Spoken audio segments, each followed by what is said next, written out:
एक समय की बात है। एक बूढ़ा योगी किसी गांव में रहता था, एक बरगद के पेड़ के नीचे। और सारे दिन, सुबह शाम रात दिन, चाहे कुछ भी टाइम हो, वह सारे दिन सोते समय भी वह भगवान का नाम लिया करता था। एक बार क्या हुआ कि वहां पे बारिश आ गई और बारिश इतनी ज्यादा आई कि पूरा गांव पानी में डूब गया और उस गांव में पूरी तरीके से बाढ़ आ गई। अब वह साधु उस पेड़ के ऊपर चढ़ गया।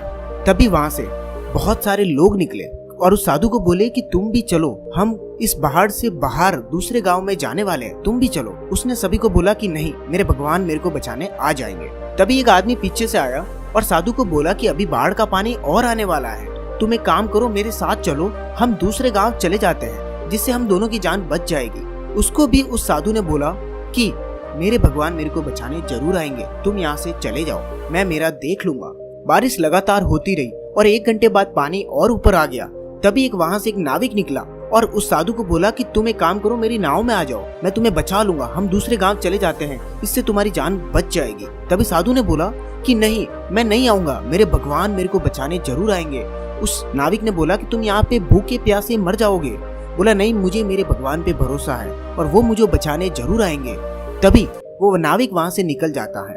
1 घंटे बाद बारिश और ज्यादा होने की वजह से थोड़ा सा पानी और ऊपर आ जाता है और वो पेड़ के सबसे ऊपरी छोर पे चला जाता है। थोड़ा समय बीतने के बाद में वहाँ पे रेस्क्यू टीम की तरफ से एक आदमी हेलीकॉप्टर लेकर साधु के पास आता है और वो उस साधु से बोलता है कि तुम एक काम करो, जल्दी से इस हेलीकॉप्टर के अंदर आ जाओ, क्योंकि बारिश का पानी और बढ़ने वाला है और इससे तुम मर भी सकते हो, तुम्हारे को खाना वगैरह सब कुछ मिल जाएगा, मैं तुम्हें बचा लूंगा, तुम जल्दी से मेरे हेलीकॉप्टर के अंदर आ जाओ। लेकिन साधु बोलता है नहीं, तुम यहाँ से चले जाओ, मेरे भगवान मेरे को बचाने आ जाएंगे। रेस्क्यू टीम वाला बोलता है कि कोई भगवान वगैरह नहीं आने वाले, तुम जल्दी से इस हेलीकॉप्टर के अंदर आ जाओ और अपनी जान बचा लो, नहीं तो तुम यहाँ पे मारे जाओगे। साधु फिर से उस हेलीकॉप्टर वाले को बोलता है कि तुम यहाँ से चले जाओ, मेरे भगवान मुझे बचाने आ जाएंगे। रेस्क्यू टीम वाला एक बार फिर से साधु से रिक्वेस्ट करता है, लेकिन साधु इस बार भी मना कर देता है। रेस्क्यू टीम वाला थक हार के वहां से चला जाता है और थोड़ी देर के बाद में वहां पे पानी और ज्यादा होने की वजह से साधु पानी में डूब जाता है और उसकी मौत हो जाती है। मौत होने के बाद में साधु स्वर्ग में जाता है और भगवान से बोलता है कि मैंने पूरी जिंदगी आपका नाम लिया, आपको याद किया, मैं हमेशा आपके नाम में डूबा रहा, लेकिन आप मेरे को बचाने क्यों नहीं आए? जब मुझे जरूरत थी तब आपको आना चाहिए था। तो भगवान उससे बोलते हैं कि तेरी मौत का कारण तू खुद है, क्योंकि मैं तुझे बचाने के लिए 3 बार आया था। पहली बार मैं आदमी बन के आया, दूसरी बार नाविक बन के आया और तीसरी बार हेलीकॉप्टर लेके आया। तू मेरे साथ चलने को तैयार नहीं था, तुझे मुझे पहचानना चाहिए था। तभी साधु अपनी गलती पर बहुत ही पछताता है और भगवान से माफी मांगता है। तो दोस्तों, कभी कभी क्या होता है कि आपकी जिंदगी में आप जो कर रहे हो या कहीं से आपको आपकी कर्म साथ दे रहे हैं, लेकिन आपको पता नहीं चलता, लेकिन आपके कर्म अगर अच्छे हैं तो किस्मत हमेशा आपके साथ रहेगी। बस आपको अपने ऊपर भरोसा करना है और आगे बढ़ना है। पुराने समय की बात है, एक गांव में एक साधु रहा करता था और जब भी वह नाचता था तब बारिश होती थी। इसीलिए गांव के लोगों को जब भी बारिश की जरूरत होती तो वे सभी लोग उस साधु के पास जाते और उससे अनुरोध करते कि वह नाचे, और जब वह नाचने लगते थे तो बारिश जरूर होती थी। कुछ दिनों बाद 4 लड़के शहर से गांव में घूमने को आए। जब उन्हें यह पता चला कि किसी साधु के नाचने से यहाँ पे बारिश होती है तो उन्हें इस बात पे यकीन नहीं हुआ। शहर के पढ़ाई लिखाई के घमंड में उन्होंने गांव वालों को चुनौती दे दी कि अगर हम भी नाचेंगे तो बारिश होगी, और अगर हमारे नाचने से बारिश नहीं हुई तो उस साधु के नाचने से भी बारिश नहीं होगी। अगले दिन सुबह सुबह गांव वाले उन 4 लड़कों को लेकर साधु की कुटिया के पास में जा पहुंचे। गांव वालों ने साधु को सारी बात बताई। फिर उन लड़कों ने नाचना शुरू किया। पहले लड़के ने नाचना शुरू किया, आधा घंटा बीत गया, फिर पहला लड़का थक कर बैठ गया, पर बादल नहीं दिखे। कुछ देर बाद दूसरे लड़के ने नाचना शुरू किया और 1 घंटे बीतते बीतते वह भी थक गया और बैठ गया। बाकी दोनों लड़कों ने भी ऐसा ही किया, पर बारिश नहीं हुई। अब साधु की बारी थी। उसने नाचना शुरू किया, 1 घंटा बीत गया पर बारिश नहीं हुई। साधु फिर भी नहीं रुका, वह नाचता रहा। नाचते नाचते 2 घंटे बीत गए पर बारिश नहीं हुई। 4 घंटे बीत गए पर बारिश नहीं हुई, लेकिन साधु तो रुकने का नाम ही नहीं ले रहा है। धीरे धीरे शाम ढलने लगी। तभी बादलों की गड़गड़ाहट सभी को सुनाई दी और थोड़ी देर के बाद जोरों से वहां पे बारिश होने लगी। ये देखकर 4 लड़के दंग रह गए और तुरंत साधु से क्षमा मांगी। फिर 4 लड़कों ने साधु से पूछा कि बाबा, भला ऐसा क्यों कि हमारे नाचने से बारिश नहीं हुई और आपके नाचने से बारिश हो गई? तो साधु ने उत्तर दिया कि जब मैं नाचता हूँ तो दो बातों का ध्यान रखता हूँ। पहली बात तो ये कि मैं ये सोचता हूँ कि अगर मैं नाचूंगा तो बारिश को होना ही पड़ेगा, और दूसरी ये कि मैं तब तक नाचूंगा जब तक कि बारिश ना हो जाए। सफलता पाने वाले में भी यही गुण विद्यमान होता है कि वे जिस काम को भी करते हैं उसमें उन्हें सफल होने का पूरा भरोसा होता है, और वह तब तक उस काम को करते रहते हैं जब तक कि उसमें सफल न हो जाए। अगर हमें भी अपनी सफलता हासिल करनी है तो इस साधु की तरह हमें भी अपने लक्ष्य को प्राप्त करना होगा। बहुत पुरानी बात है। एक बार गौतम बुद्ध एक मगध राज्य के एक गांव में ठहरे हुए थे। गांव से थोड़ा बाहर एक मोची अपने परिवार के साथ रहता था। उस मोची के घर के पास में एक छोटा सा तालाब था। एक दिन हर रोज की तरह सुबह मोची तालाब के किनारे पानी लेने गया। तभी वहां उसे तालाब में एक बहुत ही अद्भुत पुष्प दिखा। वह पुष्प देखने में बहुत ही सुंदर था और चमत्कारिक प्रतीत हो रहा था। मोची ने तुरंत अपनी पत्नी को बुलाया और वह पुष्प उसे दिखाया। मोची की पत्नी आध्यात्मिक और धर्म में आस्था रखने वाली थी। वह पुष्प को देखते ही समझ गई कि जरूर कल यहाँ से गौतम बुद्ध ही गुजरे होंगे। उन्हीं के प्रताप से ये पुष्प यहाँ पे खिला है। पुष्प को चमत्कारिक मानकर मोची ने एक योजना बनाई। उसने अपनी योजना के बारे में अपनी पत्नी को बताया कि वह इस पुष्प को राजा को देगा और उनसे खूब सारी स्वर्ण मुद्राएं लेगा। उसकी पत्नी ने भी यह सोचा कि यह पुष्प उनके तो किसी काम का नहीं है, इसे राजा को ही दे देना चाहिए, कम से कम कुछ कमाई तो हो ही जाएगी। पत्नी की सहमति के बाद मोची राजमहल की ओर निकल गया। राजमहल के रास्ते में उसे एक व्यापारी मिलता है।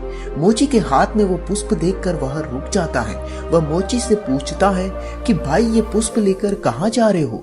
मोची कहता है ये पुष्प लेकर मैं राजा के पास जा रहा हूँ। इसे राजा को भेंट करके मैं राजा से मुंह मांगा इनाम लूंगा।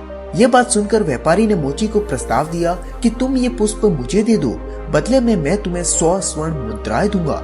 मोची सोच में पड़ गया। उसने सोचा कि जब ये व्यापारी इस पुष्प के लिए 100 स्वर्ण मुद्राएं मुझे दे रहा है तो राजा तो ज्यादा देगा। यही सोचते हुए उसने व्यापारी को पुष्प देने से मना कर दिया और आगे की तरफ बढ़ गया। थोड़ा और आगे चलने पर रास्ते में उसे राजा आते हुए नजर आए जो गौतम बुद्ध के दर्शन के लिए जा रहे थे। तभी राजा भी मोची के हाथ में वो दिव्य पुष्प देखकर अचंभित हो गए। राजा ने मोची को पुष्प के बदले में 100 स्वर्ण मुद्राएं देने के लिए कहा और यह सुनते ही मोची के मन में एक अजीब सी चेतना आई और वह राजा को पुष्प न देखकर दौड़ता हुआ सीधे महात्मा बुद्ध के पास में जा पहुंचा। महात्मा बुद्ध मोची को इस तरह से दौड़ता हुआ आते हुए देखकर हैरत में पड़ गए। उन्होंने मोची से पूछा तो मोची ने उन्हें सारी बात बताई।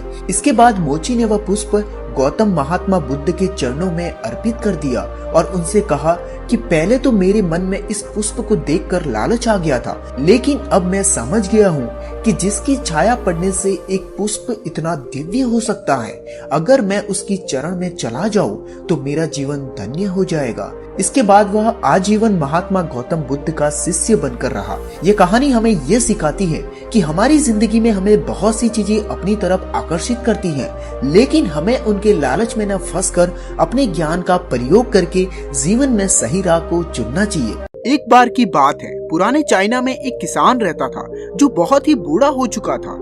वह इतना बूढ़ा हो चुका था कि उससे अब खेतों का कोई भी काम और घर का कोई भी काम नहीं हो पाता था। इसीलिए वो पूरे दिन घर के बाहर वाले चबूतरे पर बैठा रहता था। अब उसने खेत पर जाना और घर का कोई सा भी काम करना पूरी तरीके से छोड़ दिया था। उसका बेटा अभी खेतों में काम कर रहा था और जब भी वह खेत से काम करके घर की तरफ लौटता तो वो अपने पिता को चबूतरे पर बैठा पाता और वो सोचता कि अब ये किसी काम की नहीं रहे, अब ये कुछ भी नहीं कर सकते। एक दिन किसान का बेटा खेत से काम करके घर की तरफ वापस आ रहा था। आज उसने बहुत ही मेहनत की थी।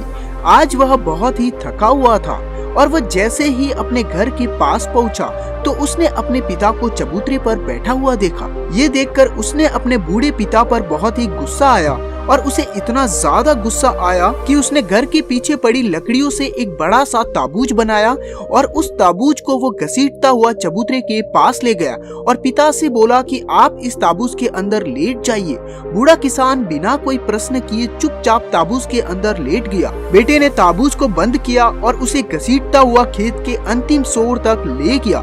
जहाँ एक बहुत ही बड़ी चट्टान थी। वह ताबूत को चट्टान से नीचे की तरफ फेंकने वाला ही था कि उसको ताबूत के अंदर से खटखटाने की एक धीमी सी आवाज आई। उसने ताबूत को खोला। बूढ़ा किसान अभी भी बड़े ही शांति से ताबूत के अंदर लेटा हुआ था। उसने बड़े ही शांत भाव से अपने बेटे की तरफ देखा और कहा कि मैं जानता हूँ कि तुम मुझे इस चट्टान से नीचे की तरफ फेंकने वाले हो, लेकिन उससे पहले कि तुम ये करो मैं तुम्हें एक सुझाव दे सकता हूँ। लड़के ने कहा, क्या? बूढ़े किसान ने कहा कि अगर तुम मुझे इस चट्टान से नीचे की तरफ फेंकना ही चाहते हो तो बेशक फेंक दो, लेकिन इस सुंदर ताबूत को खराब मत करो, इसे संभाल कर रखो, क्योंकि एक दिन तुम्हारे बच्चों को भी तुम्हारे लिए इस ताबूत की जरूरत पड़ेगी। दोस्तों, हमारी लाइफ में हम कैसे इंसान हैं ये हमारे दिखावे की बजाय इस बात से तय होता है कि हम उन लोगों के साथ में कैसा व्यवहार करते हैं जिसे हमें कुछ भी नहीं मिलता। आखिर हम उन लोगों को किस नजर से देखते हैं जो हमें कोई भी फायदा नहीं पहुंचा सकता?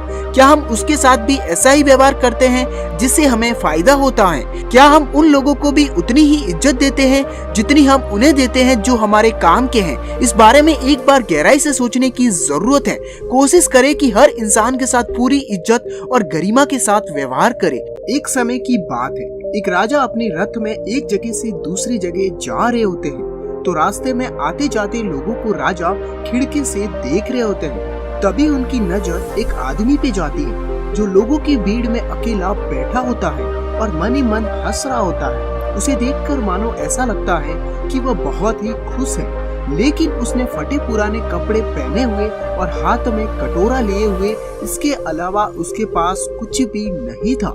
इस पूरे दृश्य को देखकर राजा उसे अनदेखा करके वहां से आगे बढ़ जाते हैं। फिर कुछ दिनों बाद राजा उसी रास्ते से जा रहे होते हैं, तभी वो वहां पे उसी आदमी को एक बार फिर से देखते हैं जो उसी जगह उतनी ही खुशी और अपने आनंद में अपनी आंखों को बंद किए हुए सो रहा होता है। उसके अगले दिन राजा फिर उसी रास्ते से गुजरते हैं, सिर्फ ये देखने के लिए कि क्या वो आदमी आज भी वहाँ बैठा है या नहीं।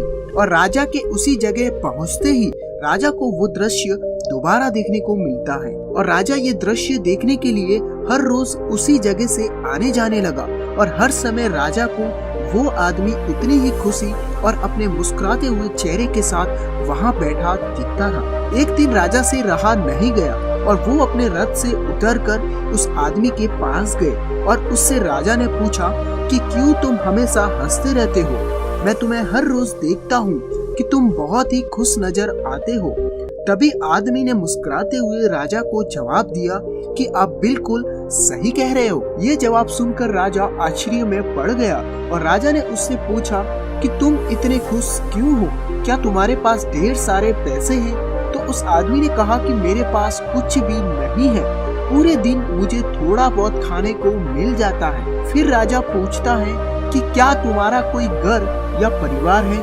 तो आदमी बोलता है कि नहीं, मैं अकेला हवा की तरह पूरी दुनिया में घूमता फिरता रहता हूँ। कि फिर तो तुम शारीरिक रूप से बहुत ही मजबूत होंगे। तभी लड़का कहता है कि नहीं, सर्दियों की रात में मेरी हड्डियों में बहुत दर्द होता है और लगभग मेरे सारे दांत भी गिर चुके हैं। तो राजा कहते हैं कि इसके बावजूद भी तुम इतना खुश कैसे रहते हो? तुम्हारे इतने खुश रहने की वजह मुझे भी बताओ, शायद ये मेरे काम आ सके, क्योंकि मेरे पास सब कुछ होते हुए भी मैं खुश नहीं हूँ। तभी वो आदमी कहता है कि परमात्मा एक मनुष्य के जीवन में कभी भी इतनी कठिनाइयाँ और चुनौतियाँ नहीं भेजता कि वह मनुष्य उन चुनौतियों को संभाल नहीं पाए। वो ही चुनौतियाँ और कठिनाइयाँ मनुष्य के जीवन में देता है जिसका सामना करके मनुष्य अपने जीवन में आगे बढ़ सके और अपनी तरक्की को हासिल कर सके। अर्थात जो परिस्थितियाँ या चुनौतियाँ मनुष्य के जीवन में आती हैं वह आध्यात्मिक रूप से उसके भाग्य में होती हैं, जिसका सामना मनुष्य को अपने जीवन काल में करना ही पड़ता है। और मैंने ये खुशी खुशी स्वीकार कर लिया है कि मैं क्या हूँ, कहाँ हूँ और जिस भी परिस्थितियों से मैं गुजर रहा हूँ ये सभी मेरे लिए श्रेष्ठ है। और यदि संभव हो तो मैं ये समझने की कोशिश भी करता हूँ कि परमात्मा मुझे क्या कहना चाहते हैं और मुझे किस दिशा में आगे बढ़ने के लिए प्रेरित कर रहे हैं। तो दोस्तों, इस कहानी से हमें ये सीखने को मिलता है कि हमारे पास जो भी है हमें उसी में खुश रहना चाहिए। दोस्तों, ऐसी और कहानी के लिए चैनल को सब्सक्राइब करके बेल आइकन जरूर दबा देना। मिलते हैं आपसे एक नई कहानी के साथ।